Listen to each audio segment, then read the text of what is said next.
Citizen amendment act को लेकर जब आंदोलन चला था तो उसमें एक डायलॉग बड़ा मशहूर हुआ था कि चाहे कुछ भी हो जाए कागज तो नहीं दिखाएंगे। लेकिन भैया कागज तो अब दिखाने ही पड़ेंगे चाहे कुछ भी हो जाए। सरकार जमीन को लेकर एक सर्वे करवाने जा रही है जिसमें कि आपके कागजात की जरूरत पड़ने वाली है।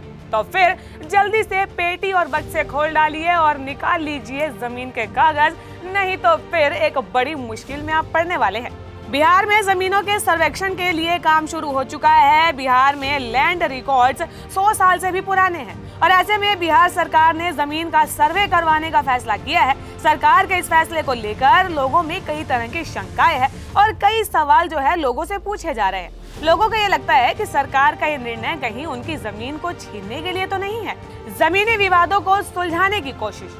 आपको बता दें कि आए दिन बिहार में जमीन से संबंधित मामले बढ़ते जा रहे थे और कई भूस्वामी खुद को जमीन रहते हुए कागज या कई अन्य तरह की परेशानियां उन्हें बनी रहती है और इससे जमींदार उस जमीन को लेकर उलझे रहते हैं। तो वहीं इस तरीके की समस्याओं से निजात पाने के लिए बिहार सरकार के द्वारा बिहार में विशेष तौर पर जमीनी सर्वे करवाने का ये अहम फैसला किया गया है। अब बड़ा सवाल तो ये भी खड़ा होता है कि जमीन का सर्वे करवाने से आखिरकार फायदा क्या होने वाला है। तो आपको ये बता दें कि जमीन का विशेष सर्वे से बिहार सरकार को अपनी सरकारी जमीन और भूस्वामी को उसकी जमीन आसानी से मिल जाएगी और इसके साथ ही भूस्वामी को कागज संभालने की जरूरत नहीं पड़ेगी। पूरी तरीके से आधुनिक प्रक्रिया डिजिटल मोड के माध्यम से जमीन के हर कागजात की पूरी जानकारी जमीन के मालिक और सरकार के पास होगी।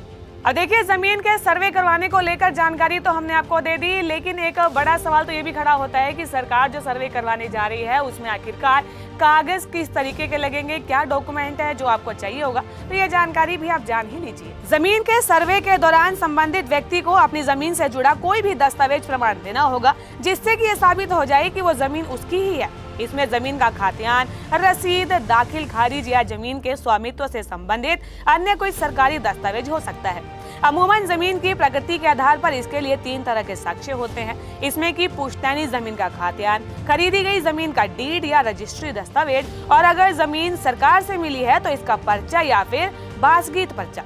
सर्वे के लिए तय की गई है समय सीमा।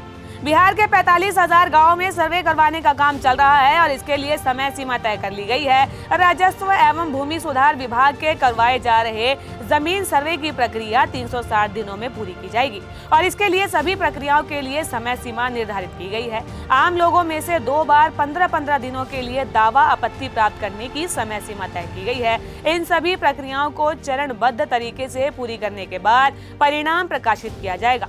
तकरीबन 1 वर्ष में सभी गांव के जमीन सर्वे का परिणाम प्रकाशित करने का यह लक्ष्य सरकार के द्वारा रखा गया है। अब यहाँ पर डॉक्यूमेंट्स के बारे में तो आपने जान लिया कि क्या क्या डॉक्यूमेंट्स है जो जमीन के सर्वे में लगने वाले हैं, लेकिन एक और सवाल है जो लोग अक्सर उठा रहे हैं कि जो लोग बिहार से बाहर है, यानी कि बिहार में नहीं है, किसी अन्य राज्य में है, तो फिर उनके लिए क्या प्रक्रिया है, सरकार ने उनके लिए क्या मापदंड रखे हैं, वो अपनी जमीन का सर्वे कैसे करवाएंगे, ये हम जानकारी आपको दे ही देते हैं। फिर परेशान क्यों होना। बिहार से बाहर रहने वाले लोगों के लिए आखिरकार ऑप्शन क्या है। भूमि सुधार और राजस्व विभाग की वेबसाइट के जरिए बिहार के बाहर रहने वाले लोग भी अब ऑनलाइन आवेदन कर सकेंगे। आवेदन के साथ रैयत अपना स्वघोषणा पत्र और जरूरी कागजात भी अपलोड कर पाएंगे। भूमि सुधार और राजस्व विभाग ने बाहर रहने वाले मालिकों के लिए ऑनलाइन आवेदन की सुविधा शुरू की है और इसके लिए विभाग की वेबसाइट पर जाकर आवेदन किया जा सकता है। आवेदन के साथ स्वघोषणा पत्र और जरूरी कागजात भी अपलोड करना होगा। इसके अलावा ग्राम सभाओं और कैंप कार्यालय में भी आवेदन किए जा सकते हैं। हालांकि सत्यापन के समय रैयत को या उसके किसी एक प्रतिनिधि को हाजिर रहना यहाँ पर जरूरी होगा। तो देख लिया आपने, अगर आपको अपनी जमीन का सर्वे करवाना है, जमीन पे मालिकाना हक साबित करना है, तो भैया कागज तो फिर निकाल ही लीजिए। और इस तरीके की कई और अहम जानकारियों के बारे में जानने के लिए जीजीसी को लाइक, शेयर, सब्सक्राइब करना बिल्कुल भी ना भूलें।